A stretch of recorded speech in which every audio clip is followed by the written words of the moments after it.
On a vu dans la vidéo d'hier l'importance des actions secrètes et le danger qu'on encourt si on transgresse les interdits d'Allah en secret. Et aujourd'hui, on va voir la situation inverse, c'est-à-dire la récompense de ceux qui résistent à la tentation et qui s'accrochent à leur religion en temps d'épreuve et de troubles. Le prophète sallallahu alayhi wa sallam dit à ses compagnons « Viendront après vous des jours de patience », donc des jours de troubles, des jours d'épreuve, et on peut considérer qu'on vit dedans avec la multiplication des péchés et même sa célébration par la société. Parce qu'aujourd'hui, les tentations sont partout, elles sont dans la rue, elles sont dans les médias, elles sont sur Internet.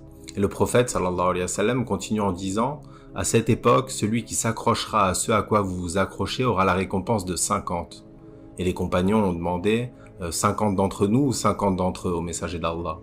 Et le prophète sallallahu alayhi wa sallam a répondu « Non, la récompense de 50 d'entre vous. » Parce que quand le péché devient facile, il est plus difficile d'y résister. Par exemple, si quelqu'un doit faire beaucoup d'efforts, s'il doit se déplacer, s'il doit dépenser de l'argent pour commettre un péché, tout ça agit comme un frein et comme une protection contre le péché. Alors que quand le péché s'offre à toi, quand tu n'as aucun effort à faire, tu dois au contraire faire des efforts pour y résister, et c'est pas du tout la même situation. Imagine que quelqu'un vive dans un pays musulman, où par exemple la consommation d'alcool est punie par la loi, il sera beaucoup plus facile de résister, parce que non seulement il peut avoir la conscience d'Allah, mais en plus de ça, il y a des conséquences mondaines, des conséquences physiques, s'il commet le péché. Mais si quelqu'un vit en Occident, où la consommation d'alcool est banalisée et même célébrée, la seule chose qui va l'empêcher de commettre ce péché est la conscience d'Allah.